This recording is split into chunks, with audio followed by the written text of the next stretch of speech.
Ici, la voix de l'Amérique.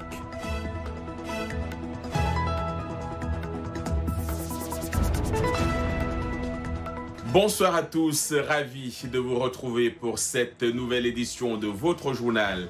Dans l'actualité, ce soir, en RDC, le procès de Vital Kamerhe a été reporté au 25 mai. Le directeur de cabinet de Félix Tshisekedi est accusé du détournement de plus de 50 millions de dollars. Dans ce journal, nous parlerons également du Covid-19. Nous irons à Douala au Cameroun faire la connaissance du docteur Dominique Ndjomo, médecin de première ligne dans la lutte contre la pandémie. Le Covid-19 qui frappe également à la Maison-Blanche ici aux États-Unis. 3 hauts responsables de la santé dont le docteur Anthony Fauci se sont mis en quarantaine après l'infection de 2 employés.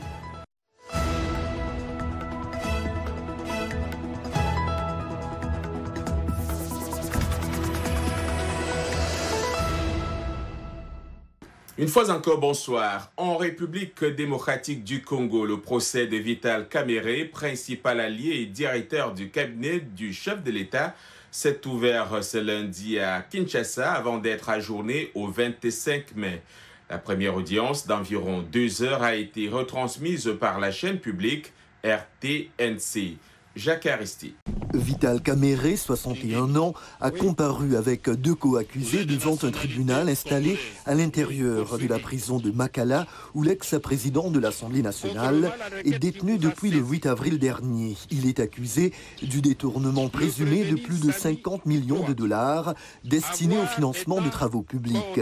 Le directeur de cabinet du président Félix Tshisekedi nie ces accusations.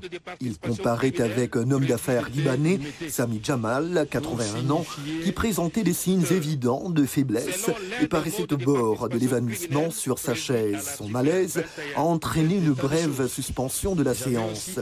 Le 3e prévenu est un autre membre du cabinet de la présidence de la République, Jeannot Mouima, conseiller en charge de l'import-export.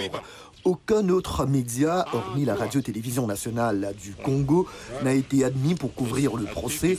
Les prévenus, les juges et les avocats portaient des masques qu'ils retiraient pour prendre la parole. Le nouveau coronavirus a franchi la barre des 1000 cas en RDC pour 41 décès en date de ce lundi, avec un important foyer de contagion dans une prison militaire de la capitale. Au Mali, les députés de la 6e législature ont été convoqués en session extraordinaire ce lundi 11 mai 2020.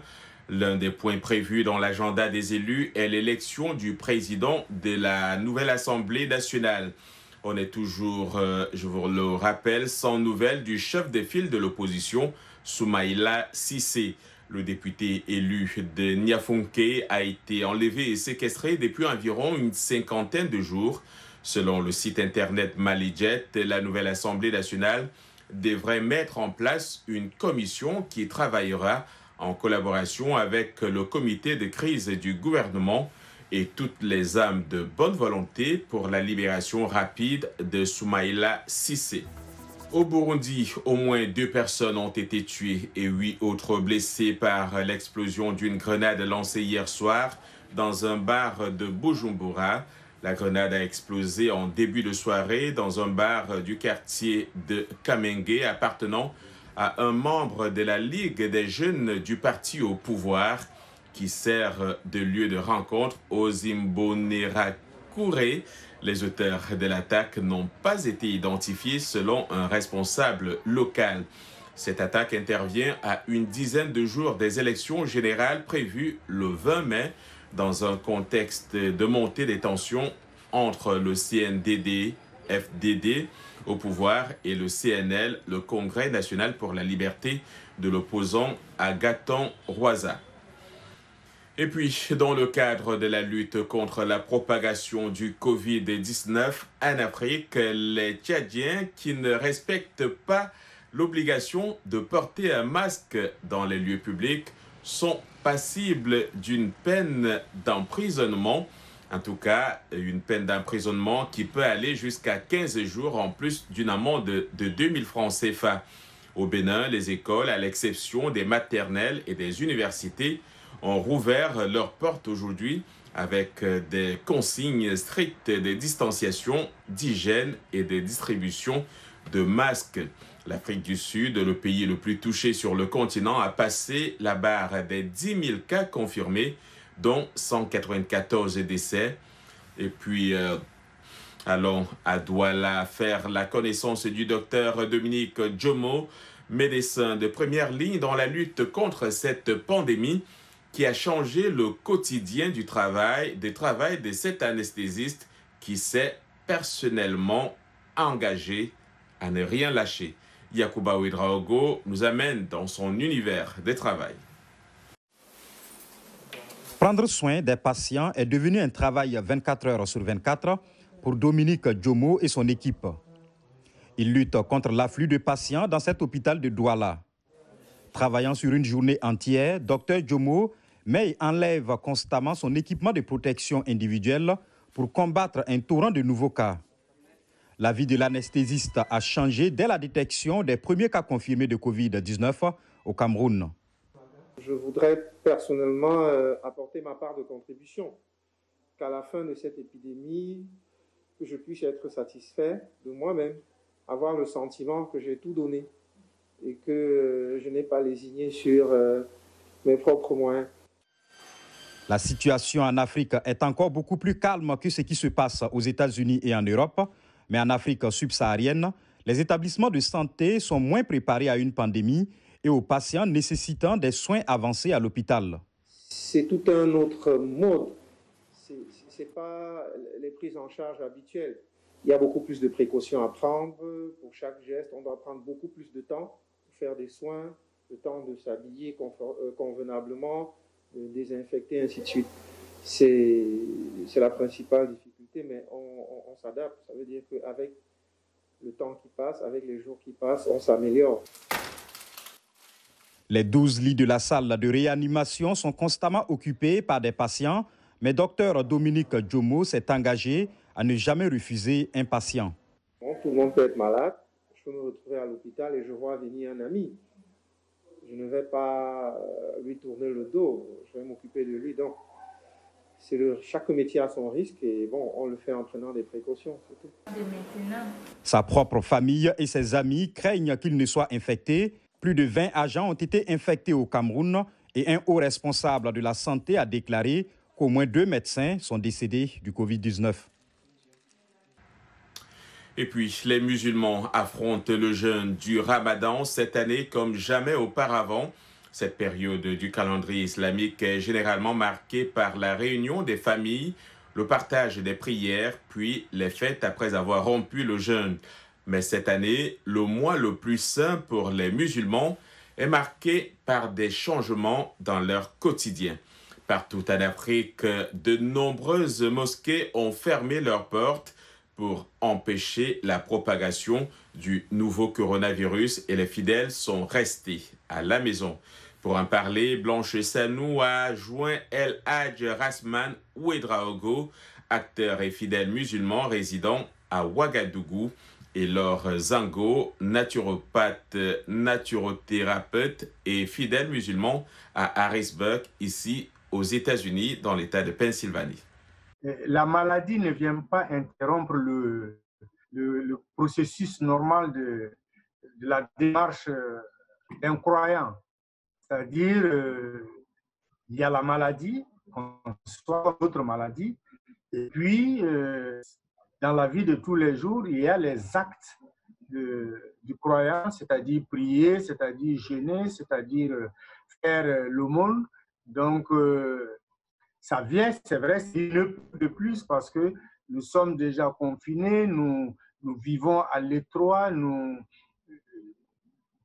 sommes astreints à beaucoup de sacrifices. Bon, c'est bien, ça rend un peu difficile le thème. Sinon, ne pas boire du matin au soir, bon, on est habitué, c'est pas la maladie qui est venue pour compliquer la soif. Mais maintenant, la maladie est venue compliquer un peu la capacité financière. Parce que le fait d'être confiné nous oblige à faire, par exemple, des stocks. Or, dans notre vie de tous les jours, nous ne sommes pas habitués à faire des stockages, par exemple, d'aliments, à faire des stockages d'eau. Ceci étant, ça ne démotive pas par rapport à la religion, ça ne démotive pas par rapport aux actes que l'on doit accomplir dans le cadre de la religion. Le plus gros changement est le fait qu'on ne puisse pas se rendre à la mosquée les vendredis, se rendre à la mosquée les soirs pour faire la prière du nafla, donc après la prière du maghrib. C'est la plus grosse difficulté. Et la plus grande difficulté pour moi serait le fait de ne pas pouvoir faire les 10 dernières nuits à la mosquée. Et ce sera à partir de la semaine prochaine. Donc, on sera obligé de le faire à la maison. Contrairement à la mosquée, la différence est que l'ambiance est complètement différente. Et en dehors de ça, pour ce qui est des courses, on fait juste attention comme tout le monde, mettre des gants, mettre des masques et être vraiment très prudent pour éviter de se faire contaminer. Ce n'est pas seulement en y allant pas qu'on perd sa foi. Et de toute manière, les hadiths ont déjà prévu, il y a dans le Coran des parties qui conseillent justement que quand il y a des contraintes, c'est la contrainte qui passe en premier. Le Covid-19 a fait au moins 282 000 morts dans le monde sur plus de 4 millions de cas depuis son apparition en décembre en Chine. En Europe, la France a commencé son déconfinement ce lundi en permettant à ses habitants de sortir sans attestation dans un rayon de 100 km autour de leur domicile. La plupart des commerces peuvent maintenant rouvrir en respectant des mesures de distanciation physique, mais pas les bars, restaurants, théâtres et cinémas. Le Royaume-Uni a prolongé son confinement au moins jusqu'au 1er juin. La province du Hubei, berceau de la pandémie, a détecté 5 nouveaux cas de contamination ce lundi. Ici aux États-Unis, 3 hauts responsables de la santé, dont le docteur Anthony Fauci, se sont mis en quarantaine après l'infection de 2 employés de la Maison-Blanche.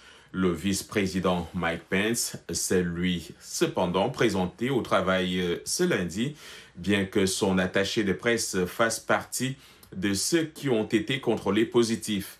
Le valet personnel du président Donald Trump et l'assistante personnelle d'Ivanka Trump ont récemment été déclarés positifs au Covid-19. Le nombre de personnes mortes de suite de cette pandémie aux États-Unis s'élève à plus de 80 500 et une nouvelle étude prévoit désormais qu'avant la fin du mois d'août 2020, ce chiffre pourrait atteindre 137 000. Entre-temps, plusieurs gouverneurs continuent de lever les mesures de confinement. Une intervention du président Donald Trump sur la question était attendue cet après-midi, ici même à Washington. Malgré la levée progressive des restrictions nationales prises contre le nouveau coronavirus, aucun pays ne s'aventure encore à prédire une reprise prochaine des voyages internationaux. Lors d'une conférence de presse le 13 avril 2020, le président Donald Trump a maintenu la fermeture des frontières entre les États-Unis et l'Europe, entre autres. Cette interdiction de voyager sera effective jusqu'à ce que les pays européens se rétablissent, avait-il déclaré. Une mesure prise le 13 mars dernier alors que plusieurs ressortissants africains étaient déjà présents dans le pays. Conséquence, des délais de séjour expirés et une incertitude quant à leur rapatriement vers leur pays d'origine où la plupart des frontières sont également fermées. Émérance entrepreneuse de la République démocratique du Congo est arrivée ici au mois de mars pour une conférence de 10 jours et ne sait plus à quel saint se vouer. Elle s'est confiée à Thierry Kaoré.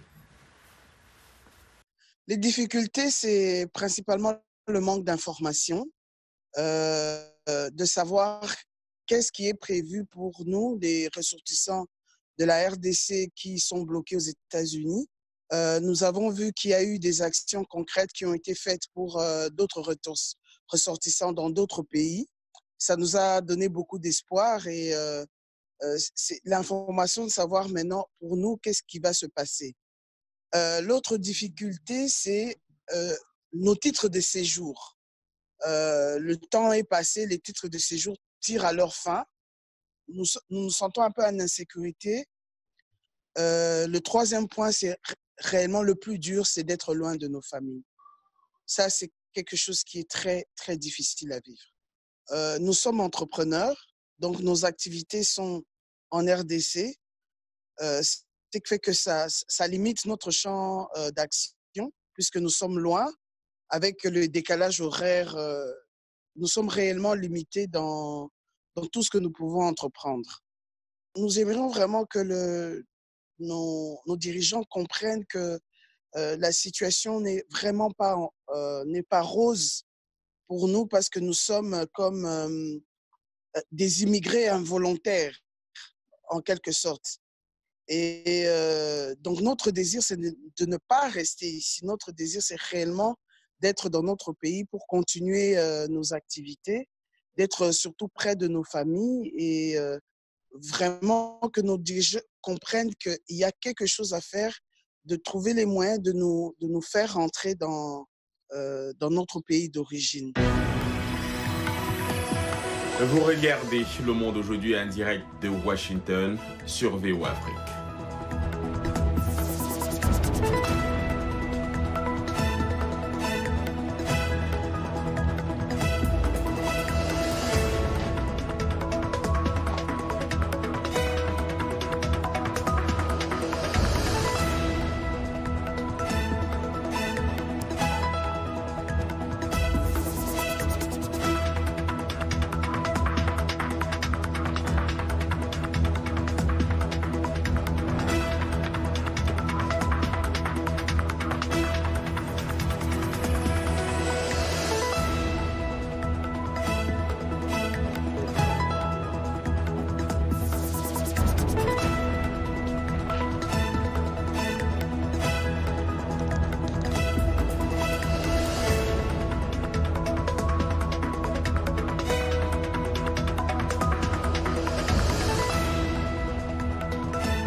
Merci de nous rejoindre pour cette deuxième partie du Monde aujourd'hui. John Lyndon, de retour avec vous. Et nous ouvrons cette deuxième partie par notre segment consacré à la technologie. Aujourd'hui, comme chaque lundi, Arzuma Compaoré revient sur les dernières trouvailles tech sur le continent et ailleurs. Bonsoir à toutes et à tous. Comme chaque lundi, pendant cette période de confinement que nous traversons ici, nous avons décidé de vous présenter chaque semaine un entrepreneur ou un acteur de la technologie en Afrique qui s'investit dans justement cette lutte contre le coronavirus. Aujourd'hui, nous allons à la rencontre de Mohamedou Sanogo. Il est malien. Il réside présentement à Bamako et lui et ses collaborateurs ont décidé de mettre en place une nouvelle application qui s'appelle Emploi et moi pour venir justement en aide à ces jeunes Maliens qui sont poussés au chômage technique pendant cette difficile période. Mohamedou Sanogo, comment est-ce que vous et vos collaborateurs, vous êtes venus à créer cette application et qu'est-ce que c'est Emploi et moi? Pour commencer, je m'appelle Sanogo Mamadou.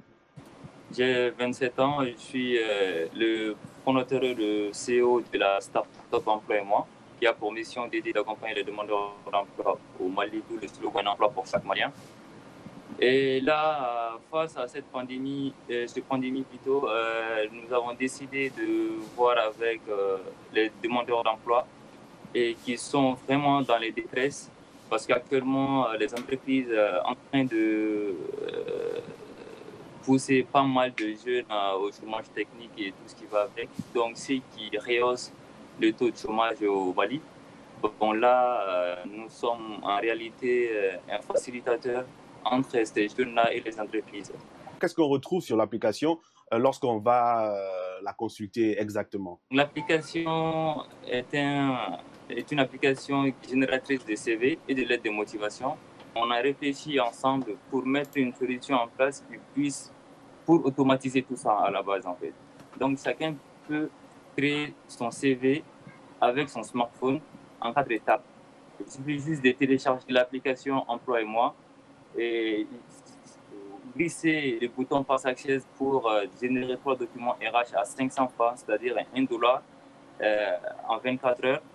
Et puis valider votre paiement via Orange Money. Et puis directement, vous avez accès à toutes les fonctionnalités de l'application. Au niveau de la conception RH, il y a 3 blocs. Créer votre CV, créer votre lettre de motivation, créer votre lettre de démission ou de promotion. Il y a plusieurs sortes de templates.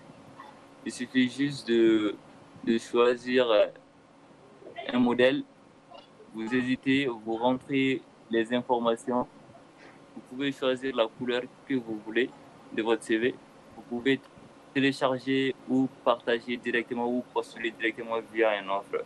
Lors de la conception de cette application, qu'est-ce qui a été le plus difficile ou qu'est-ce qui était un challenge pour vous? Le côté challenge était au niveau des CV parce qu'il fallait coder chaque CV. Donc du coup, c'était le CV parce que l'application compte actuellement plus de 20 templates. Donc il fallait coder tous les CV. Et aussi le côté paiement, parce qu'on a intégré un côté paiement aussi qui va nous rapporter un peu. Parce qu'en temps réel, faire un CV actuellement au Mali varie dans les 10 000, 15 000 francs et tout ça. Donc nous, on a défié toute la concurrence et tout en ramenant ça à 500 francs. Nos cibles prioritaires sont les demandeurs d'emploi, les jeunes en fin de cycle.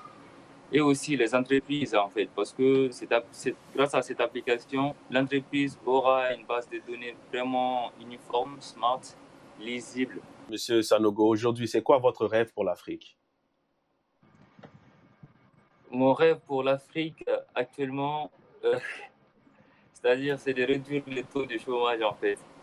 Et que la majeure partie des Africains puissent rester en Afrique. Construire l'Afrique. En fait, les Africains ont des idées, les Africains ont des projets à la base. Mais c'est le fond qui manque les moyens à la base. En fait. Donc, c'est ça à la base.